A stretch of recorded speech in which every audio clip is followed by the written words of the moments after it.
He was a strong mouthpiece of Islamic revivalism. Islamic জাগরণের strong mouthpiece ছিলেন আল্লামা সাঈদী রাহিমাহুল্লাহ। অনেক দোয়া পেয়েছেন। আমরা পড়েছি, এমন জীবন তুমি করিবে গঠন, মরণে হাসিবে তুমি, কাঁদিবে ভুবন। গোটা বিশ্বকে তিনি কাঁদিয়েছেন।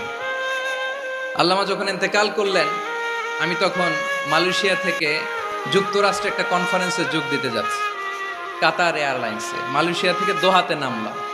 দোহায় যখন আমার ট্রানজিট, তখন শুনতে পেলাম যে আল্লামা বিদায় নিয়েছেন। সোশ্যাল মিডিয়ায় শুনে বিশ্বাস করতে পারলাম না। মুহূর্তের মধ্যেই মাসুদ সাইদি ভাইকে মেসেজ করলাম, উনি কোনো উত্তর দিতে পারলেন না। মাসুদ ভাইয়ের সাথে যখন কোলাকুলি করি, আমাদের শামীম ভাইয়ের সাথে যখন কোলাকুলি করি, মনে হচ্ছে আল্লামা সাইদির ঘ্রাণ পাই। শরীরটা লিটারালি কাঁপছিল, নিজেকে মানাতে পারছিলাম না, বিশ্বাস করতে পারছিলাম যে আসলে আল্লামা বিদায় নিয়েছেন। ইন দ্য মিন টাইম আমার সেকেন্ড ফ্লাইট দোহা টু নিউ ইয়র্ক, 12 ঘন্টার ফ্লাইটে উঠলাম। ইন্টারনেট থেকে বিচ্ছিন্ন হলাম। নামার পরে শুনলাম আল্লাহু আকবার, যেখানে ওনাকে কবরস্থ করার কথা ছিল সেখানেও কবর দিতে দেয়া হয় নাই। ছবিগুলো দেখতে লাগলাম, হাসিমাখা মুখ, হাসিমাখা নিথর দেহটা।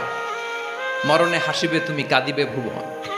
From east to west, from north to south, the entire globe, গোটা বিশ্ব ওনার জন্য কেঁদেছে।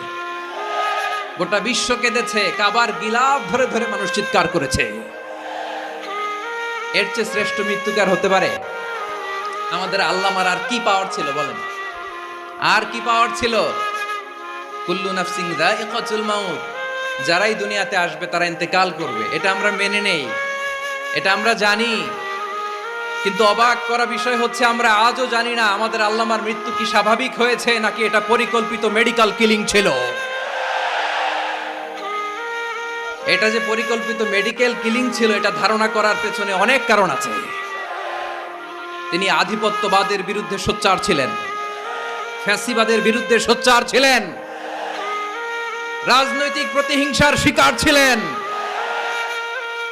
এজন্য এটা মেডিকেল কিলিং হতে পারে, এ ধারণা আমরা করতেই পারি। আওয়াজ করে বলেন ঠিক কিনা? যে সময়টা আমরা কাটাচ্ছি, এত সুন্দর সময় বাংলাদেশ আর পাবে না। আমাদের জন্মের পর থেকে এরকম চমৎকার সময় আমরা পাই নাই।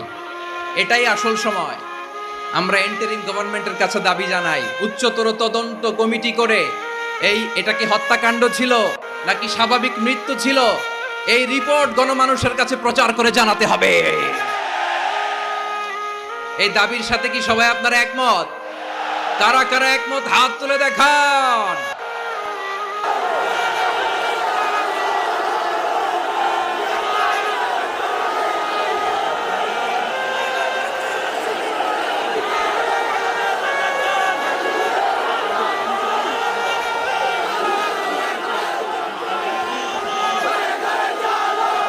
প্রিয় চট্টলাবাসী, আল্লাহ তাআলা তার এই মুখলেস গোলামকে তার জান্নাতুল ফেরদাউসের মেহমান হিসেবে কবুল করুক। তার জীবনের সকল খেদমাগুলোকে কবুল করুক। জান্নাতুল ফেরদাউসের আলা মাকামে তাকে মেহমান হিসেবে কবুল করুক।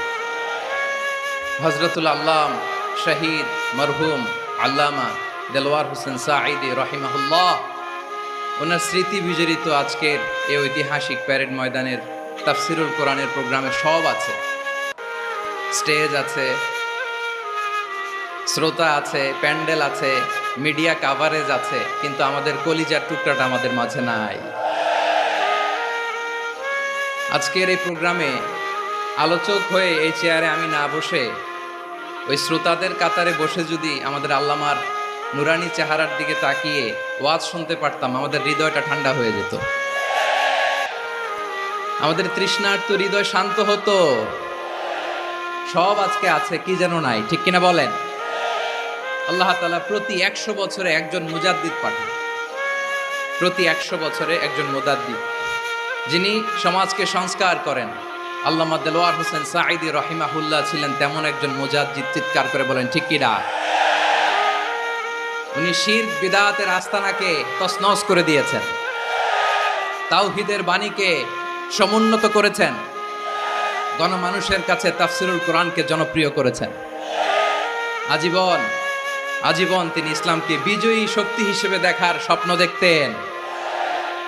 এত প্রাঞ্জল ভাষা, এত চমৎকার আধুনিক প্রেজেন্টেশন, গণমানুষের কাছে কোরআনের তাফসিরকে এভাবে জনপ্রিয় করে তোলার মতো ব্যক্তিত্ব আল্লামা সাঈদী ছাড়া দ্বিতীয় কেউ এই বাংলার ভূখণ্ডে নাই। এই যে তাফসিরুল কোরআন, এই যে টার্মিনোলজি, এই টার্মটাই উনি আসলে জনপ্রিয় করেছেন। আমরা আগে জানতাম না যে এভাবে তাফসির করা যায়, এভাবে scientific indications of the Holi কোরআনকে মানুষের কাছে পেশ করা যায়, এভাবে এত জীবন ঘনিষ্ঠ করে, এত ইন্টারেক্টিভ করে কোরআনের কথাগুলো মানুষের কাছে উপস্থাপন করা যায়। উনি অন্যায়ের বিরুদ্ধে সবসময় সোচ্চার ছিলেন, প্রতিবাদী কণ্ঠস্বর ছিলেন। ওনার আলোচনা শুনলে দেহের রক্ত টকবক করে ফুটতে থাকতো। আল্লাহু আকবার, আল্লাহু আকবার, আল্লাহু আকবার। He was a strong mouthpiece of Islamic revivalism. Islamic জাগরণের স্ট্রং মাউথপিস ছিলেন আল্লামা সাঈদী রাহিমাহুল্লাহ। অনেক দোয়া পেয়েছেন। আমরা পড়েছি, এমন জীবন তুমি করিবে গঠন, মরণে হাসিবে তুমি, কাঁদিবে ভুবন। গোটা বিশ্বকে তিনি কাঁদিয়েছেন।